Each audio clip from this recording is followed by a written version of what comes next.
다윗의 범죄로 인해서 태어난 아들이 있었죠. 근데 그 아들을 하나님께서 태어난 지 일주일 만에 데리고 가셨습니다. 그로 인해서 다윗의 가슴이, 또 밧세바의 가슴이 얼마나 아팠겠습니까? 찢어질 듯이 아팠을 겁니다. 태어난 지 7일 만에 아이가 목숨을 잃었습니다. 그 7일 동안 다윗은 땅바닥에 엎드려서 금식하며 통곡을 하면서 기도했습니다. 아마도 그 기도 제목은 이거였을 겁니다. 하나님, 내 죄 때문에 이 아이가 죽는 것을 차마 못 보겠습니다. 차라리 나를 죽여주시고 이 아이는 살려주십시오. 분명히 아마 그렇게 기도했을 겁니다. 그러다가 이제 아이가 죽은 사실을 알게 됐죠. 다윗은 그제서야 일어나서 몸을 씻고 기름을 바르고 옷을 갈아입고 여호와의 전에 들어가서 경배합니다. 엎드려서 하나님 앞에 경배하고, 그리고 왕궁으로 돌아와서 음식을 차리라 하고 음식을 먹었습니다. 신하들이 의아해서 물었죠. 아니, 아이가 살아있을 때는 그렇게 통곡하며 금식하고 힘들어 하시더니 어찌 아이가 죽었다는 소식을 듣고 이제 힘을 내십니까? 그러니까 다윗이 이런 말씀을 했습니다. 아이를 살려달라고 금식 기도했는데 이제 죽었으니 내가 어찌 더 금식을 하겠느냐? 내가 다시 금식한다고 해서 아이가 돌아올 수 있겠느냐? 나는 그에게로 가려니와 그는 내게로 돌아오지 못하리라. 이 말을 하면서 그는 일어나서 음식을 먹고 기력을 차렸습니다. 이때 다윗이 처절하게 깨달았을 겁니다. 하나님께서는 사랑이시고 하나님께서는 용서하시는 분이시지만 단호하실 때는 아주 단호하시다라고 하는 것을 처절하게 깨달았을 겁니다. 하나님을 함부로 여겨서는 안 되겠구나. 철저하게 회개한 다윗을 하나님께서는 어루만져 주셨습니다. 회복이 된 이 다윗이 가장 위로해야 할 사람은 바로 밧세바였죠. 지금까지는 우리아의 아내 밧세바로 기록이 되어 있었지만 오늘 이제 이 말씀 이후부터는 그의 다윗의 아내 이렇게 기록이 공식적으로 됩니다. 다윗의 아내. 24절에서 25절 말씀을 보면 다윗이 그의 아내 밧세바를 위로하고, 그동안에는 우리아의 아내 밧세바라고 되어 있을 때는 하나님께서 진노하셨지만 이제 다윗이 그의 아내 밧세바를 위로하고, 이때부터는 하나님께서 다윗을 위로하십니다. 그에게 들어가 그와 동침하였더니 그가 아들을 낳으며 그의 이름을 솔로몬이라 하니라. 솔로몬은 다른 이 샬롬과 같은 어원을 가지고 있습니다. 샬롬, 또 솔로몬, 또 예루살렘 할 때 살렘, 같은 의미를 가지고 있죠. 평강이라고 하는 의미입니다. 하나님께서 내 아내 다윗에게 평강을 주시고 나에게도 이제 평강을 주시는구나라고 해서 이름을 솔로몬이라 그렇게 이름을 짓습니다. 여호와께서 그를 사랑하사 선지자 나단을 보내 그 이름을 여디디야. 여디디야는 여호와께 사랑을 받는다라고 하는 의미를 가지고 있습니다. 즉 하나님께서 이제 됐다, 내가 너를 얼마나 사랑하는지 보여주노라 하면서 그 이름을 여디디야라 하시니 이는 여호와께서 사랑하셨기 때문이라. 이제 다 회복이 된 겁니다.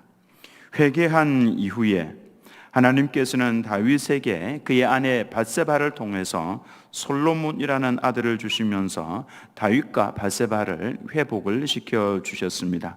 별명도 여디디야, 이름이 참 이쁘죠. 한번 따라서 해보겠습니다. 여디디야.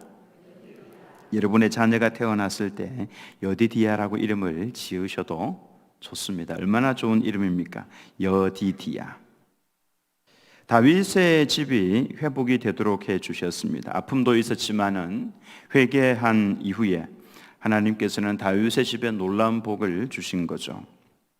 그것이 바로 솔로몬의 출생이고, 솔로몬을 하나님께서 사랑하셔서 그는 장자가 아니지만은 다윗의 뒤를 이어서 왕이 되도록 하는 하나님의 놀라운 은혜를 베풀어 주시죠.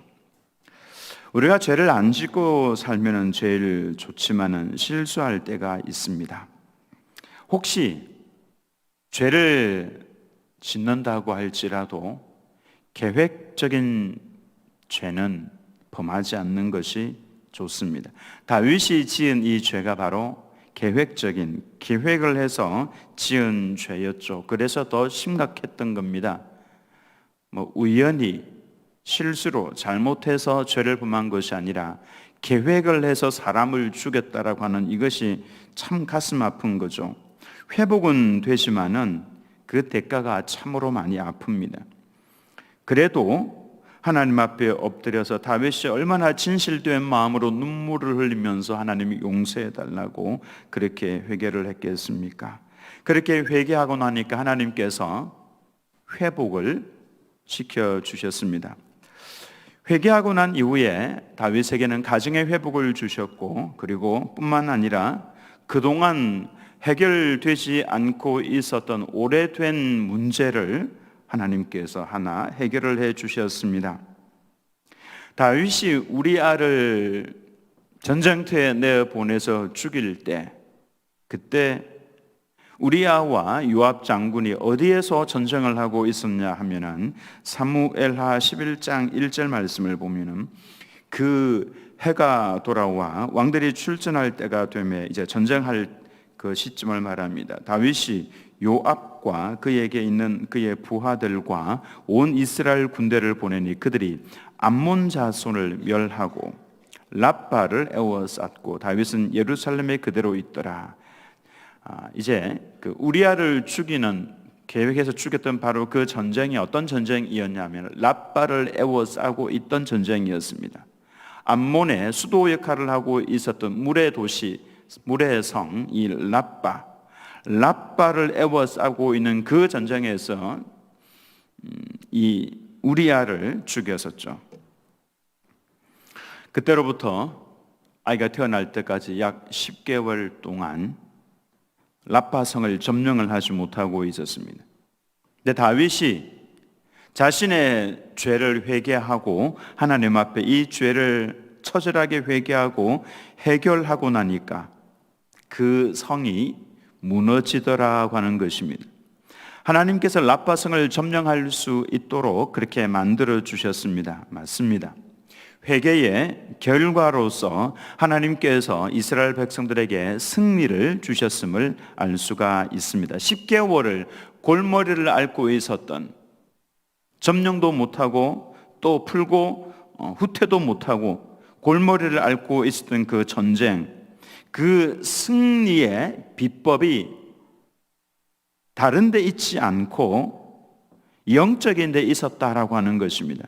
회개 기도에 있었음을 알 수가 있습니다. 마치 모세가 출애굽을 이스라엘 백성들을 이끌고 나가고 있을 때에 아말렉 백성들이 쳐들어와서 그 호전적인 민족이죠.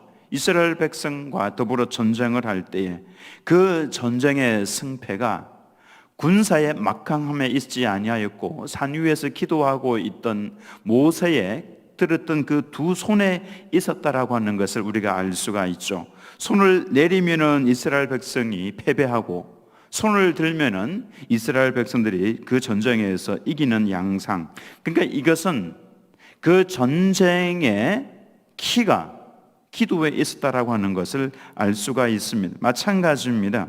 10개월간 그 전쟁에서 승리하지 못하고 끌어왔던 그 전쟁의 결과가 다윗의 기도에, 회개 기도에 달려 있었다라고 하는 것입니다. 오랫동안 해결되지 않고 있는 문제가 혹시 내게 있다면은 우리는 한번 나 자신을 돌아볼 필요가 있습니다. 내가 회개해야 할 문제, 혹시 내가 기도할 때마다 하나님께서 내 마음 가운데 자꾸만 두들기시는 그 어떤 문제, 자꾸만 부담감으로 내게 다가오게 만들어주시는 그 문제가 있는지를 한번 좀 살펴보아야 합니다. 하나님의 그 음성에 귀를 기울여야 합니다. 다윗이 철저하게 회개했을 때에 하나님께서는 10개월간 묵어져 있던 그 문제를 단번에 해결을 해 주셨죠. 해결을 해 주시는데 참으로 섬세하게 하나님께서 인도를 해 주시는 것을 말씀을 통해서 봅니다. 요압이 암몬 자손의 그 라빠를 쳐서 점령을 하는데 다 쳐서 멸하고 마지막 그 순간, 마지막 진군을 하기 직전에 요압이 자신이 진군하지 않고 다윗에게 기별을 보냅니다. 그리고 하는 말이 28절 말씀이죠. 28절에 이제 왕은 그 백성의 남은 군사를 모아 그 성에 맞서 진치고 이 성읍을 쳐서 점령하소서. 내가 이 성읍을 점령하면 이 성읍이 내 이름으로 일컬음을 받을까 두려워하나이다 하니, 요압이 그 성을 점령하면은 그 성에서는 요압의 이름이 높아질 겁니다. 요압 장군이 처음부터 끝까지 다 이 전쟁을 치루었고 승리했다.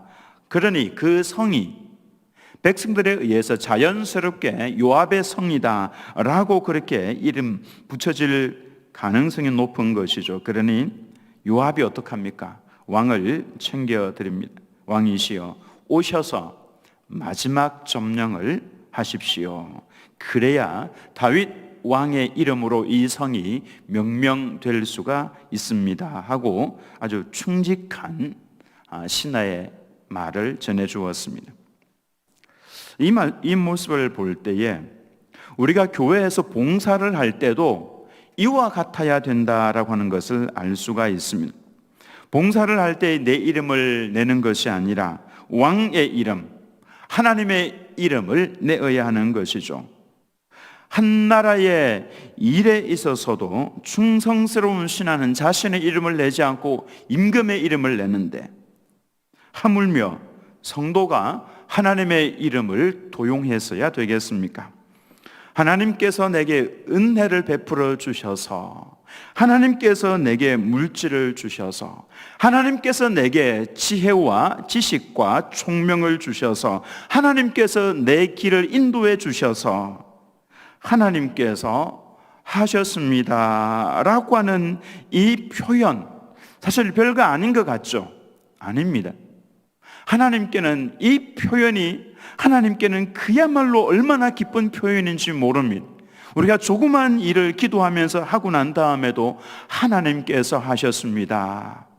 우리는 그걸 어떻게 들을지 모르지만은 하나님께서는 그것을 정말 기쁘게 받으신다라고 하는 것입니다. 나는 내 영광을 빼앗기지 않겠다라고 말씀을 하셨죠. 하나님께서는 그 영광을 받고 싶어 하시는 겁니다. 우리 성도들의 입에서 하나님의 이름이 나오기를, 그 은혜에 감사하기를, 하나님의 이름을 노래하기를, 하나님을 기뻐하기를 하나님께서 기다리시고 기뻐하신다라고 하는 것입니다. 다윗이 진실되게 회개했을 때에 가정도 회복이 되었습니다. 국가의 문제도 해결이 되었습니다. 왕과 신하의 그 관계가 더 돈독하게 되었습니다. 회개와 이 회복의 역사, 이것은 끊을래야 끊을 수 없는 겁니다. 그러므로 우리가 죄악 가운데 빠져 있다고 할지라도 하나님 앞에 진실된 모습으로 엎드려서 우리의 진심이 통하면 됩니다. 그러면은 하나님께서 그 기도의 소리를 들으시고 회복을 시킵니다. 그리고 하나님께서 어루만져 주시면, 그리고 이전보다도 더 돈독하게, 더 복되게 하나님께서 이끌어 가신다라고 하는 것입니다. 여러분, 이렇게 예배의 자리에 나올 때에, 찬송하는 자리에 나올 때에 그 기회들을 놓치지 마시기 바랍니다. 하나님 앞에 부르짖으면서 회개와 회복의 역사가 우리 개인에게, 또 우리 교회 위에, 또 이 민족 위에 일어나기를 예수님의 이름으로 축원합니다.